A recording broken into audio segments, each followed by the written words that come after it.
ایک رات ایک شخص نے خواب میں دیکھا کہ گویا میں ایک وسیع میدان میں ہوں۔ یکا یک ایک شور کے خوف سے بھاگا۔ وہ شیر میرے پیچھے ہے۔ کہیں مجھے پناہ نہ ملی، مگر سامنے کی طرف مجھے ایک کنواں نظر آیا جس کے کنارے ایک درخت کھڑا تھا اور درخت کی شاخیں کنویں کے اندر لٹک رہی تھیں۔ وہ شخص کہتا ہے کہ میں شیر کے خوف سے جلدی سے درخت کی ٹہنیاں پکڑ کر کنویں کے اندر لٹک گیا، مگر وہ شیر کنویں کے پاس میرے سر کے اوپر کھڑا ہو گیا، لیکن مجھے وہاں کسی قدر شیر کے خوف سے امن ہوا۔ مگر جس وقت میں نے اپنے نیچے کی طرف کنویں کی تہہ میں دیکھا تو وہاں ایک خوفناک سانپ منہ کھولے میرے نیچے گرنے اور لقمہ کرنے کا منتظر نظر آیا۔ میں نے دل میں کہا، اے اللہ، اوپر شیر ہے، نیچے سانپ ہے، کیا کروں؟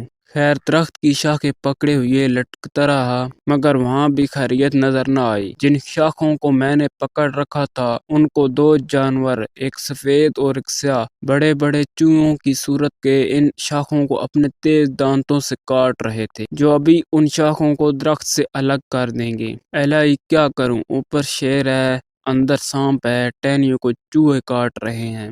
یہ خواب دیکھ کر بیدار ہوا۔